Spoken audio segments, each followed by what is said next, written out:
नमस्कार दोस्तों, ईश्वर सदैव आपका भला करे और आपकी झोलियाँ ईश्वर के आशीर्वाद से हमेशा भरी रहे। तो दोस्तों, आज हम बात करेंगे महर्षि वाल्मीकि द्वारा रचित रामायण के उत्तरकांड के अंतिम सर्ग की एक विशेष कथा, जो बताती है कि भगवान श्री राम की मृत्यु कैसे हुई, साथ ही साथ लक्ष्मण जी, भरत व शत्रुघ्न, ये सभी की मृत्यु किस तरह से हुई।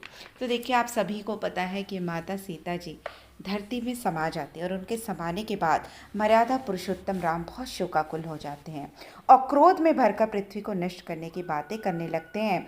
तब ब्रह्मा जी उन्हें समझाते हैं कि उन्हें धैर्य धारण करना होगा, राजकाज संभालना होगा। पृथ्वी पे आए हुए भगवान को भी मनुष्य की तरह कष्ट उठाना पड़ता है और विडंबना देखिए कि एक महापुरुष को समाज संसाधारण की तरह विलाप भी नहीं करने देता।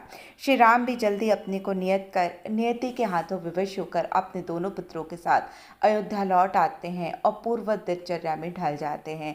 राम राज्य में कभी अकाल नहीं पड़ता था, कोई रोग या कोई महामारी नहीं फैलती थी, कोई उपद्रव नहीं खड़ा हुआ और सब तरफ खुशहाली ही खुशहाली थी। समय बढ़ता जाता और दिल खाल के सब बात पहले कौशल्या माता, फिर सुमित्रा और फिर कैकेयी मृत्यु को प्राप्त होते हैं। कुछ समय बीत जाने के बाद एक दिन साक्षात काल तपस्वी के रूप में राजभवन के द्वार पर आए। द्वार पर अपनी भेंट लक्ष्मण से हुई। लक्ष्मण उन्हें आदरपूर्वक श्री राम के पास ले गए। तपस्वी रूपधारी श्री काल ने श्री राम से वचन लिया कि जो भी उसकी और राम जी के मध्य हुई वार्ता को सुनेगा अथवा देख भी लेगा, वह श्री राम के हाथों मारा जाएगा। राम ने सभी द्वारपालों को विदा कर दिया। लक्ष्मण को बाहर खड़े होकर पहरा देने के लिए कहा। काल ने श्री राम जी से कहा कि वह ब्रह्मा जी का संदेश लेकर आया है कि राम जी जिस उद्देश्य की पूर्ति के लिए इस पृथ्वी पे आए थे वह पूर्ण हो चुका है। यदि वह वापस अपने लोग जाना चाहें तो सभी उनका स्वागत करने को उत्सुक हैं। इन दोनों में इस प्रकार बातचीत हो ही रही थी कि महर्षि दुर्वासा राजद्वार पे आ पहुंचे। वे श्री राम से मिलना चाहते थे और लक्ष्मण द्वारा रोकने पर वह क्रोधित हो गए और बोले कि यदि लक्ष्मण राम तक उनके आने की सूचना नहीं पहुंचाते हैं तो वह लक्ष्मण के इस अपराध के लिए संपूर्ण राज्य को, श्री राम और सारे भाइयों व उनकी संतति को नष्ट कर देंगे। लक्ष्मण ने विचार किया कि सबकी मृत्यु से अच्छा है कि केवल उनकी स्वयं की मृत्यु हो, इसलिए वे तपस्वी रूपी काल की शर्त को तोड़कर श्री राम के पास गए। दुर्वासा ऋषि के आने का समाचार कह सुनाया। काल को विदा कर श्री राम दुर्वासा से मिले और उनके आने का प्रयोजन पूछा तो दुर्वासा बोले कि वे विगत कई वर्षों से उपवास कर रहे थे और श्री राम की रसोई का भोजन के द्वारा ही वो उपवास को पूर्ण करना चाहते हैं। श्री राम ने ससम्मान भोजन कराया। वह दुर्वासा ऋषि के जाने के बाद काल की इस वचन वाली बात को याद कर कर शोकाकुल हो गए और जो कोई भी काल और श्री राम को बात करते देख या सुन लेगा, चूंकि वह श्री राम के हाथों मारा जाएगा। राम ने अपने मंत्रियों पुरोहितों को बुलाकर उन्हें सारा वृतांत कह सुनाया। वशिष्ठ जी ने उन्हें सुझाव दिया कि वे अपनी प्रतिज्ञा पूर्ण करें और लक्ष्मण का त्याग करें। श्री राम ने लक्ष्मण का वध न करके उनका त्याग कर दिया।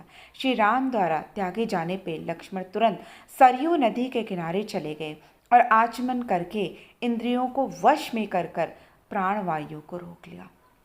इस प्रकार लक्ष्मण योग युक्त होकर श्वास लेना बंद करके ध्यान करते हुए सशरीर दृष्टि से ओझल हो गए। उसी समय देवराज इंद्र उन्हें साथ लेकर स्वर्ग चले गए। लक्ष्मण का त्याग करके राम भी बहुत क्षोभित हो उठे।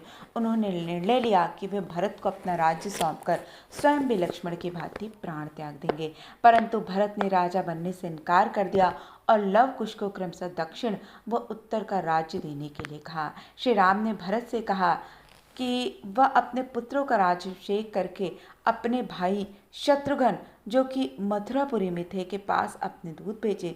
दूत ने शत्रुघ्न को सारा वृतांत कह सुनाया और यह भी बताया कि श्री राम और भरत अयोध्या को सोने करके बैकुंठ जाने की तैयारी कर रहे हैं। तो शत्रुघ्न ने भी तुरंत अपने दोनों पुत्रों सुबाहु और मथुरापुरी को विदिशा का राज्य सौंपा और अयोध्या पहुंच गए और स्वयं भी साथ जाने के लिए प्रभु राम से प्रार्थना की। भरत और शत्रुघ्न के निवेदन पर श्री राम उन्हें अपने साथ साकेत धाम ले जाने के लिए तैयार हो गए। इसके बाद विभीषण को श्री राम जी ने आज्ञा दी कि वे लंका पे राज करें और देह त्यागने की बात ना सोचें। विभीषण ने भी राम की आज्ञा को शिरोधार्य किया। सुग्रीव व अन्य लोगों को राम ने साथ आने की अनुमति प्रदान की और हनुमान जी को आदेश दिया कि पृथ्वी के प्रलय काल तक वे राम कथा सुनते रहें व विचरते रहें। कहा जाता है कि तब से जहाँ भी श्री राम की कथा का गुणगान होता है, हनुमान जी वहाँ अवश्य पधारते हैं। और साथ ही साथ इसीलिए माना जाता है कि हनुमान जी आज भी जीवित देवता हैं और जो भी उनके सच्चे मन से आराधना करता है वो उसकी सहायता अवश्य करते हैं। इसके बाद अगले दिन प्रातःकाल भगवान श्री राम सूक्ष्म वस्त्र धारण करके दोनों हाथों में कुश लेकर वेद मंत्रों का उच्चारण करते हुए सरयू नदी के तट पर चल दिए। उनके पीछे पीछे उनके भाई मित्र अयोध्यावासी भी साकेत धाम जाने के लिए चल दिए।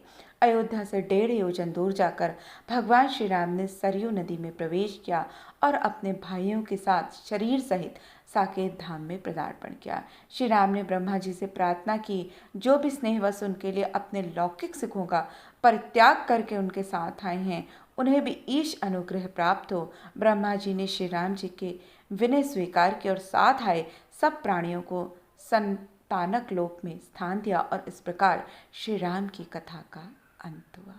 देखिए, बड़ी अद्भुत कथा है, बताती है कि ईश्वर भी शरीरधारी होकर वियोगी होता है और राम का मन जो शोक ग्रसित है पर लोगों के आगे स्वयं के हर्ष विषाद की परवाह नहीं करता।